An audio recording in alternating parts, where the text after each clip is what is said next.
This episode is presented by Brex, the financial stack founders can bank on. Learn more at brex.com/techcrunch24. Hello, and welcome to another episode of Found, the podcast where we bring you the stories behind the startups. This week, we're changing it up and bringing you along with us to TechCrunch Disrupt. I'm Dominic Midori-Davis, and you're about to hear a conversation I had with Erin and Sara Foster, along with their business partner, Phil Schwartz, an advisor at Oversubscribed Ventures. Across their careers, the Foster sisters have co-founded the clothing line Favorite Daughter, co-led creative for Bumble and Bumble BFF, and currently co-host a podcast together. Erin Foster even created the top Netflix show Nobody Wants This, starring Kirsten Bell. But in this conversation, we get into how they made their pivot into VC, the type of investments that excite them the most, and how they balance all the different facets of their careers. Let's dive in.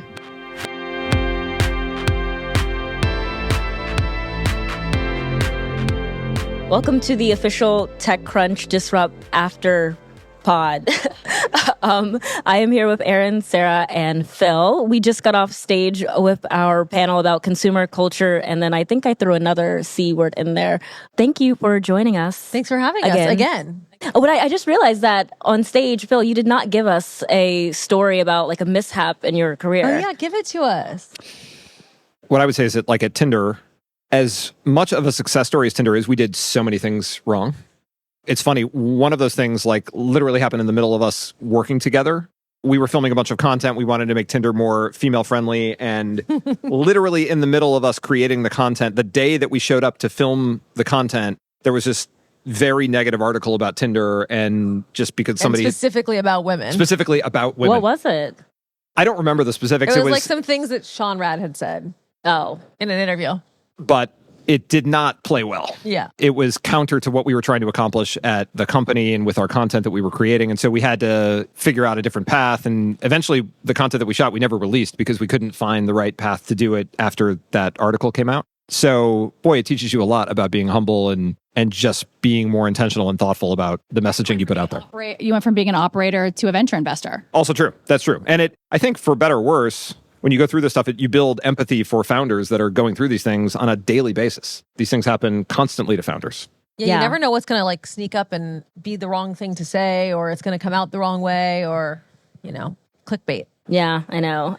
Empathy is a really, really big thing that a lot of founders, a lot of investors, I don't know, do you feel like working in investment do you feel like a lot of investors understand or have a lot of empathy for founders? Sometimes I talk to founders and they talk about how different investors are who have never been founders. It's like they don't really understand the journey that they go through. I would say, Phil, that you are. I mean, I think that like a lot of investors are kind of catastrophists, right? Like when things are going bad, you're just like, okay, well, like let's already just write this one off. And you really hunker down and get so in the weeds on so many levels with these founders that... Well, it's nice of you to say. No, look, there's no wrong way to sort of get into venture. The only way I know how to have gotten into it is through the path that I took, which is to come from the operating side and into the venture side. And I think because of that, I just naturally have this empathy for founders. But a lot of investors never experience the operating side. And as a result, all they want to do is get updates every quarter on when things are up and to the right. And that is not helpful for founders, ultimately. But Phil's very good at like talent management. He's very good at working with founders and helping them feel seen and heard and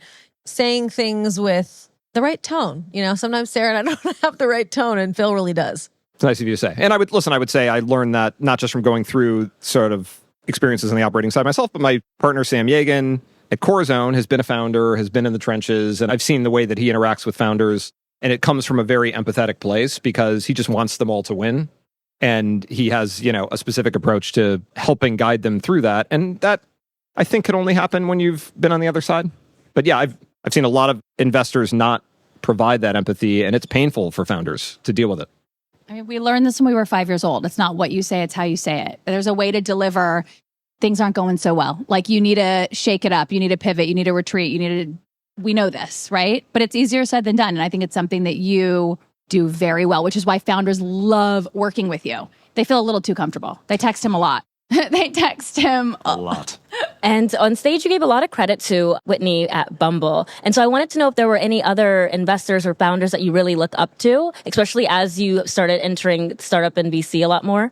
I mean, really, Whitney is our main standout because she brought us into a lane we never existed in. And she didn't just bring us in, but she continued to champion us and teach us along the way, and then support us after in our investment ventures. I mean, she really is the standout for me, because there's a personal connection. What's another founder She's we the really look up standout. to? I think we talked about Kim a little bit on Oh, yeah, stage. Kim. And I think that she gets referenced so much just because for so many reasons. But I think people forget she has built what was the latest valuation for Skims? $5 billion, $5 billion business. Crazy. And not because only she's Kim Kardashian, because the product is exceptional. The customer experience. But also she's the customer. Like, she wears it, she shows it. Yes. And I think she understands that category. yes, and no one can compare to her. It's not, not many people have 300 million followers and the kind of following that she has, but she's done it all right as a founder. And I don't think she gets enough. I mean, she gets obviously so much respect, but I think people forget what she has built, and I look at it and I really admire it. No, yeah, it's definitely been interesting to see the narrative around Kim specifically change this past decade. Rightfully so. Because, I know a lot of people would obviously bully, mean, all these horrible things to say. But now she is really well regarded She's as a having the last businesswoman. laugh. Yeah, no, definitely. And it's not an accident. There are a lot of really famous people with a lot of followers, with a lot of clout, whose businesses go under. That's definitely true. Yeah. Wow. But it's really, really interesting as well because, on stage, Phil, you spoke about stacking the deck when it comes to creating buzz and relevance. And I know we spoke about the oversaturation of the market. Not everybody has 300 million followers. You don't know how to make things go viral. I guess, we said on stage that it's kind of impossible to answer this question. Is there no recipe at all in terms of getting consumers to look at a product, or they don't have us? Talk about batch, because you could talk about it. Listen, I think there is a recipe. I think the flaw is in thinking that there is a sure thing.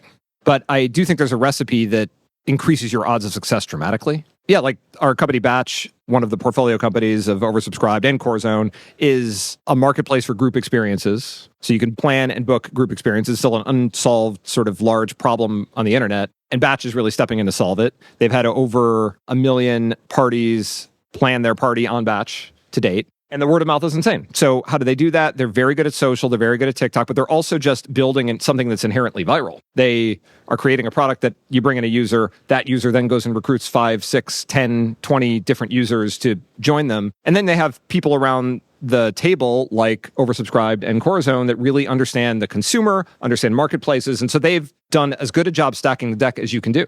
And they're having success because of it. But it's not, it would be a lie to say that there's an automatic way to make something work.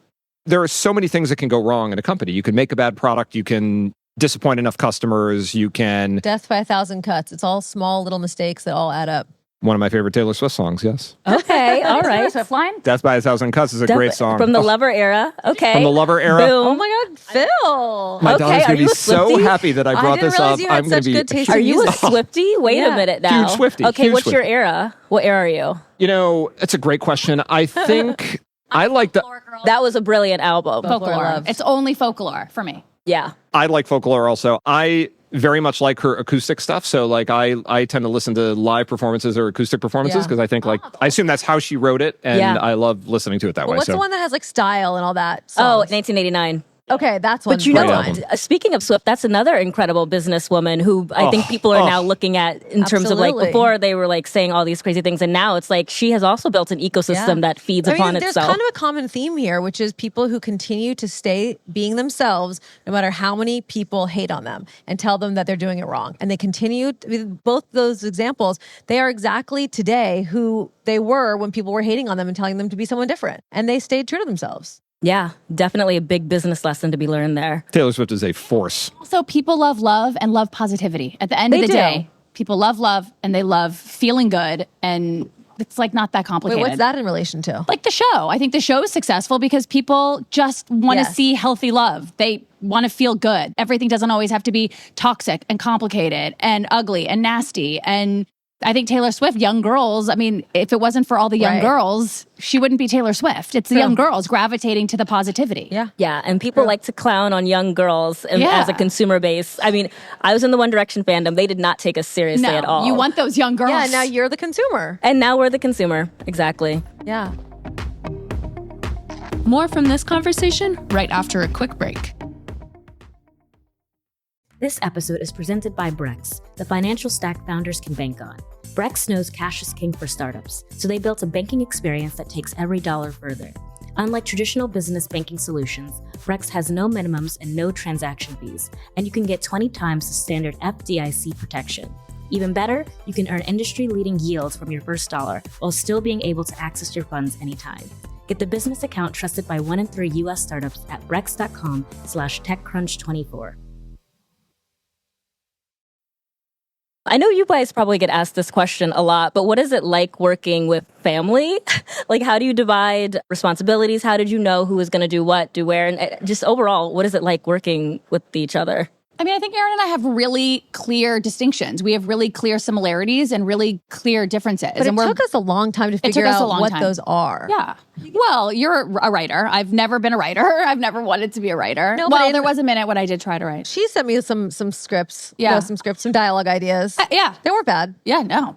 Pretty good, actually. They were pretty good. No, but I mean, in Favorite Daughter and different businesses and investments and stuff, I think for a long time we were bumping up against each other, trying to figure out what our own personal contributions would be so they didn't step on each other. And now today, I think we're in a really comfortable place where we really feel good about, I'm in the writer's room 5 days a week on the show for months and months. And then on set, Sarah has to pick up a lot of slack for me. She has to do a lot of these investor meetings, a lot of the updates with Phil. I'm not there for any of them. And we're still 50-50 partners. And so we make a decision. We're not splitting things up based on the amount of time put into something. There's no oh, well, you have been around, so I'm docking your pay. I mean, It's like we're 50-50 in almost everything we do. When she wins, I win. When I win, she wins. It's all the same shit. It's tricky, but it's like any other relationship. If you work on it and you have a central goal in mind, which is to continue working together, you figure it out. And I think too, when you work together as non-family members, it's very easy to be like, I quit. I'm out of here. I quit. I'm going to go work at this company, or I'm going to go do this. When you're family, especially sisters, you're not going anywhere. So you kind of are forced to deal with it. Yeah, you and have to face figure it out. You got to figure it out. You're going to see each other at Thanksgiving. Exactly. Yeah. Unless you want to be estranged. I would add, obviously not being part of the family, I would just add, having observed this, two things. One, I think people from the outside that don't know them super well think they're very similar. And in fact, they're not very similar. But I love that about them. And I guess the second piece, which is related, is I assume because you're sisters and everything, there is no filter on conversation. And I think when you get in a non-family business or in a large company or whatever, everything is filtered. And that's part of the reason that things go bad at companies, because nobody really wants to say what they really think. And they have none of that. Competitiveness. In a company, let's be honest, you're kind of competing. You're kind of okay, everyone wants that promotion, and usually one person is going to get that promotion. For us, we don't compete. I'm happy for her success. It's all the same. You know what I mean? So I think when you remove that element, I think a little healthy competition is good. But unfortunately, I think women have been really pit against each other in the workplace because there aren't that many positions. So when you remove that from our relationship, that also makes things a little bit more healthy. You guys are doing so many things at one time. And I like asking founders this because you always get a different answer each time. How do you take care of your mental health, balancing all of these different things? How do you focus? How do you unwind? We have a lot of really good people around us. But also for myself at least, I really prioritize a work-life balance. So I am very comfortable saying to someone, I'm going to get to that tomorrow. I'm about to watch Love is Blind with my husband. Ooh, season 7? I mean, the season's not that good, but I really like spending time watching reality TV in bed with my husband. That's how we connect. And I'm not willing to compromise and not have that because I'll then lose my sanity. So I do think that people have to be comfortable. We are too available. And 50 years ago, people were clocking out at 5 p.m., 6 p.m. And then you're not expected to deal with work until the next morning when you go back to work. And we're available 24 hours a day. Only had your office line. Yes. There was no email. That's so No one's calling true. your house at night being hey, did you look at that thing I printed or faxed to you? And so we're too available. So I do think people need to be more comfortable prioritizing their personal life so that they can work smarter instead of harder. Yeah, I never leave my house at night. I don't go anywhere. I literally don't go anywhere.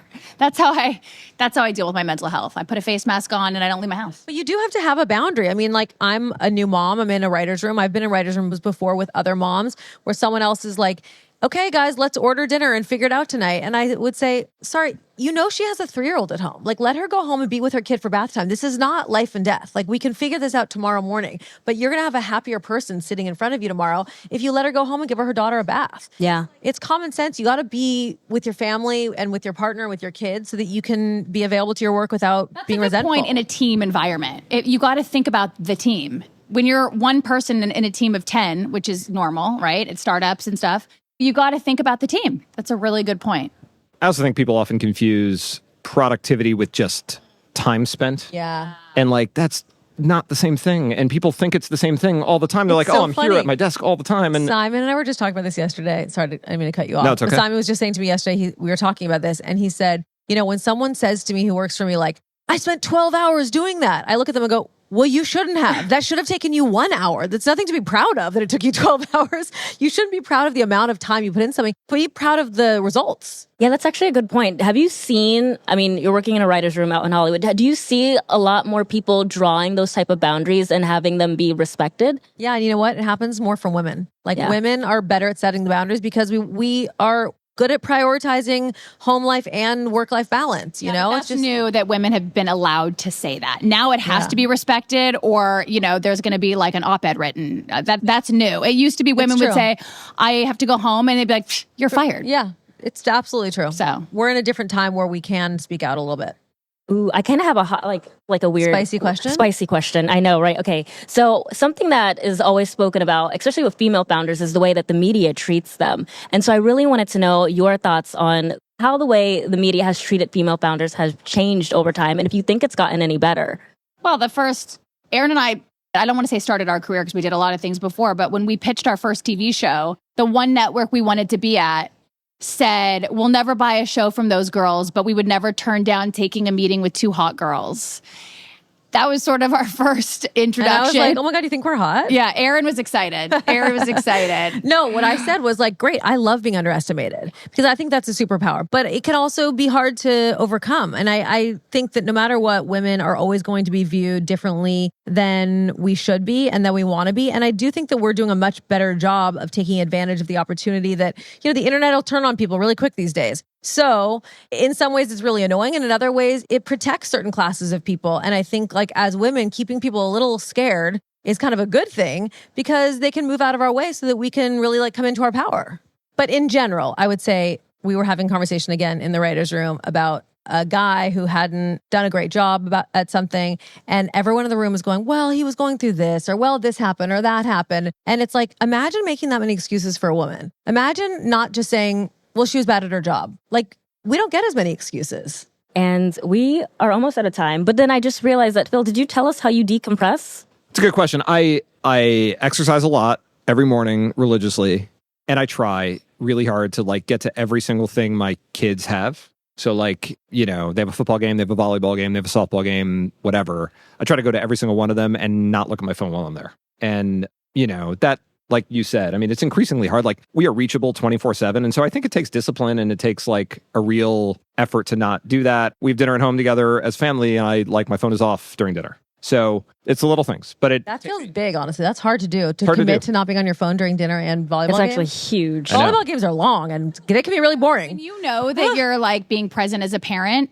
that helps your mental health, because there's nothing like the guilt of feeling like you're not showing up as a good parent that can really deplete your mental health. So I think that makes sense. Thank you guys so much for coming. Thank you, Dom. I guess I have to ask, what's next for everybody? Oh God, I keep saying the same thing. I sound super repetitive, but there's nothing next. We just need to keep building on what we've already started. I talk a lot about hustle culture and everyone feeling like they have to do 1,000 things. Now we just need to really lean into what we already have, I think.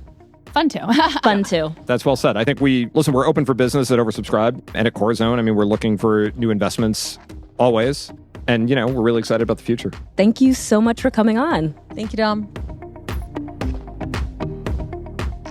Found is hosted by myself, TechCrunch senior reporter Becca Skutak, alongside senior reporter Dominic Midori Davis. Found is produced by Maggie Stamets with editing by Kel. Our illustrator is Bryce Durbin.